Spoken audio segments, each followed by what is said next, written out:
What's good, y'all? Welcome back. Happy Sunday. You guys know we did take the week off from F1. No race this weekend, but we are going to be back next week, in which they are in Australia. So looking forward to it. Also, the first race have been pretty solid, with Charles Leclerc winning the first race and Verstappen getting it back right. Win the second race. Hope you guys are doing good, amazing, absolutely stupendous, lovely.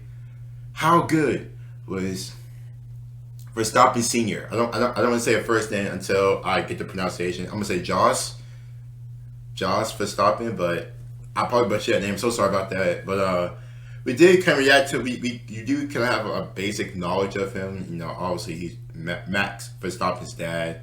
He didn't really have the same career as Verstappen, but he had a decent career, stuff like that. But hopefully this video is likely going to tell us more about him and stuff like that. And let's go and get started. Don't forget to like the video and sub as well if you are new.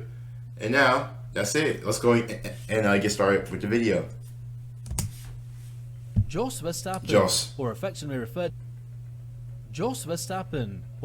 referred to as Verstappen Senior, was considered the most successful Dutch Formula One driver until his son Max came along to take that glory away from him. Everyone knows that Max's dad is a former Formula One driver. Perhaps even some of you knew that even his mother is an ex-kart driver champion as well. Oh God, so it's the whole family. Max has the whole family. Pole positions, podiums and wins, and it's intriguing to know more about the man that taught him the sweet science of handling a raging F1 car. He often refers to his dad as his #1 hero. Which begs the question, how good was Jos Verstappen? That's good. Oh my As God. with most humble beginnings of racing drivers, Jos Verstappen began karting when he was 8 years old. He started participating in national championships and became the Dutch junior champion in 1984 at 14 years old. He went on to win 2 European titles, and at the end of 1991, when he was 19 years old, he finally made the transition to car racing. In his first year, he won the European Championship and was invited to race in Formula 3. 3 years after winning a few international championships later, he first got into a Formula 1 car when he tested for the Footwork Arrows, which went so well that he was contacted by every F1 team except Ferrari and Williams, eventually signing with Benetton's teams as a test driver for the '94 season.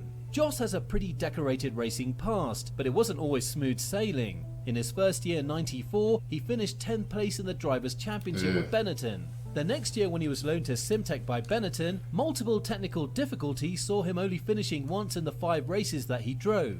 The team then went bankrupt and Jos went on to do more test driving.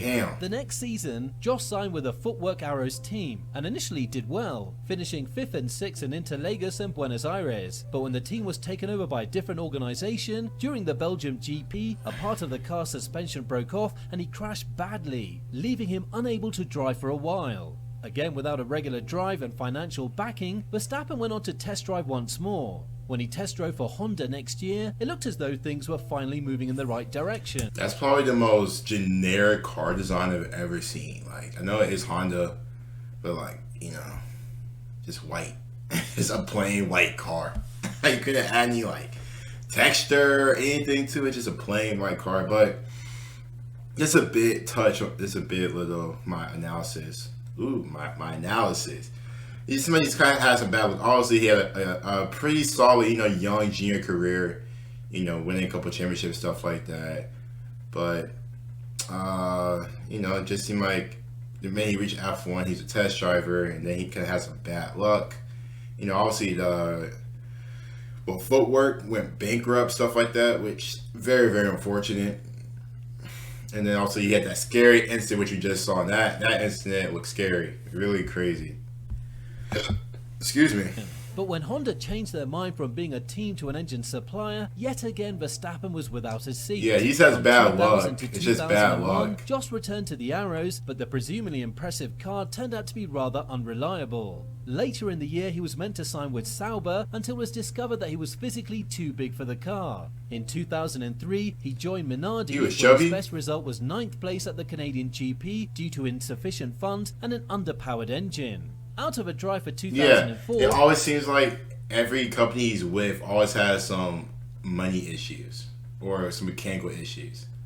You know what I mean? I think his best finish was 5th or 6th.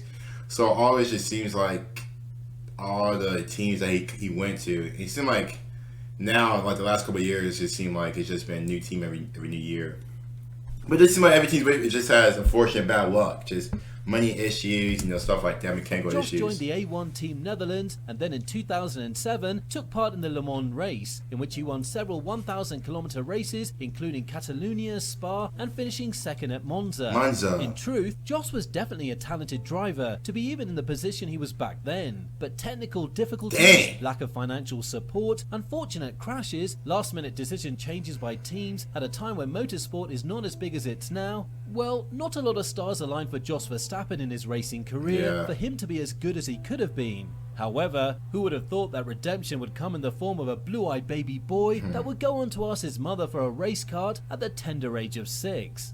A great driver makes a great coach. From the moment Jos Verstappen put Max on a quad bike at the age of 2.5 and behind the wheel of a go-kart at the age of 4, the former F1 driver has been the tutor, mentor, and essentially the senpai behind Max's success. It was enough for Jos to see Max drive a few laps as a 7-year-old in his first racing kart that he decided that it was time to go and buy a bigger new one. Since the start of his career, the time and overall commitment he put to Max's career is astronomical. Something that's particularly interesting is the perspective of Max's peers in this interview conducted by the BBC in 2015. As we can see, people that knew Max back then had a similar story of karting as kids and growing up in a similar environment. But it was clear how Max Verstappen had somewhat of an upper edge with the type of coaching and guidance he was able to receive from his father. So what was it that Jos Verstappen taught Max throughout his career that really set him aside from his peers?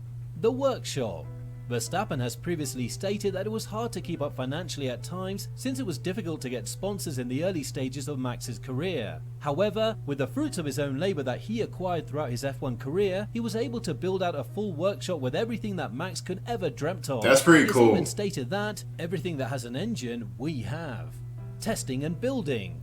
Jos Verstappen also said that he probably spent more time in the workshop than at home during the karting days. Jeez. The time in the workshop was also dedicated to building and optimizing the karts that Max drove. Just seeing the absolutely packed workshop makes it evident how much time and capital was sacrificed there. In this video we can see the first kart that he built for him as a 4-year-old. Max himself could even attest to the lengths Jos Verstappen went to make his career a success. He recalls Jos Verstappen sitting in the go-kart, doing all the running while he was going about fixing a cylinder or anything else that was needed in the process of trying to optimize the car back in the day. His dad was always there in every part of the process, trying to mold a world-class F1 driver from the early stages. And what better way to get direct help from a real pro at home?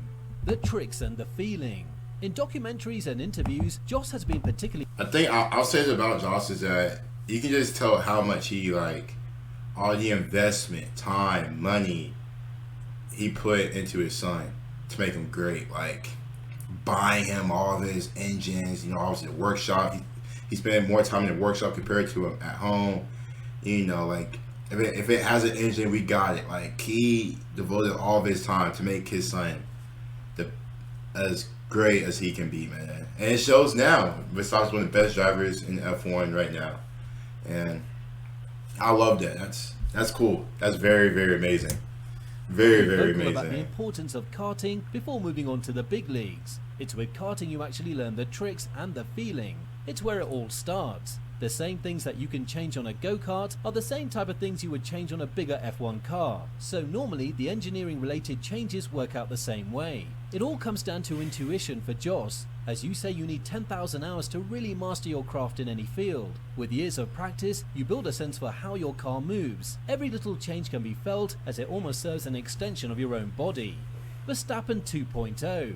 Max has jokingly said that Jos has only taught him all the good things from his career to make him Jos Verstappen 2.0.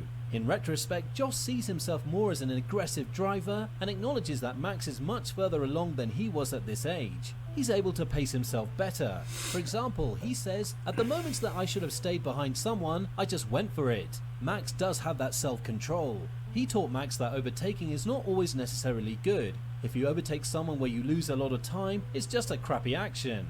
He's been working on that with him since the age of 5. Since he's been there since day one, Max has always had the opportunity to passively receive all types of relevant information regarding racing. He did not always say something, but he listened, said Jos. He memorized it and thought about it in his own way. Jos thinks that part alone has influenced him tremendously. He's also said that Max is consciously and unconsciously just very well prepared. That's how I look at it. Of course, Aston Martin Red Bull Racing is reaping the benefits of this. This combination with me first and now Red Bull Racing has just been perfect. Earlier this year, before the season had begun, Max told their personal sponsor Car Next in an interview that he doesn't pay too much attention to the data, but instead relies on his intuition and ability to physically feel the changes in the car while driving.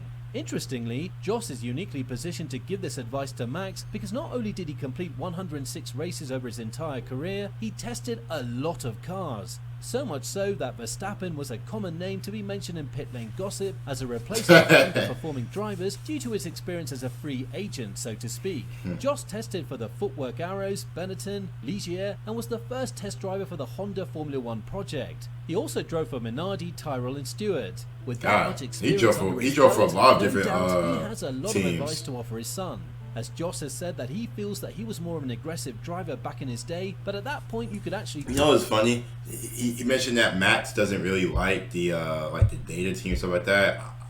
I like stats, stuff like that. I'm a pretty big stats guy. That's actually what I'm like majoring in, but it's funny. So I wonder if like the data team tries to talk to him through the mic, like, Mr. Verstappen, according to my study sheet, you have a 0.5 chance. He's like, shut the hell up. Like, Mac probably like, shut the hell up. Don't.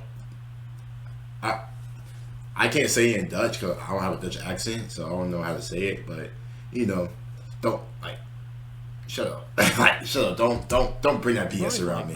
Don't bring that BS around me.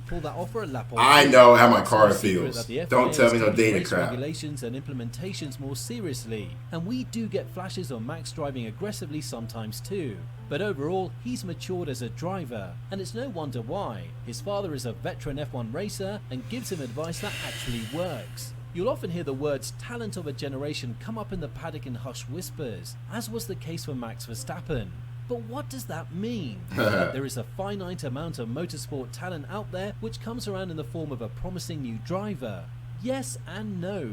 A great F1 driver needs way more than just talent. They need a devoted engineering team, money, a lot of luck, and, did we already mention money? Financing is no doubt a big part of how the greats got where they are. We know that. If you don't have the financial backing, you're basically screwed. He's good enough for someone who has the money to believe in them and invest in the team. Max became the youngest F1 driver in 2015 at 18 years, and he unquestionably ticks all the boxes to become an F1 GOAT, but it could not have been possible had Jos not paved the way for Max by ensuring that he did not make the same mistakes as him during his racing days. So this is his 7th year, huh? But it could not have been possible. This is his 7th year. That's pretty cool. This is his 7th year. I'm Verstappen. Hope you guys enjoyed the video. Don't forget to like the video and stuff as well. Sorry about that last couple of seconds. Sorry about that. But anyway, don't forget to like the video and stuff as well. Comment down below your thoughts and reactions to it. We'll see you guys later.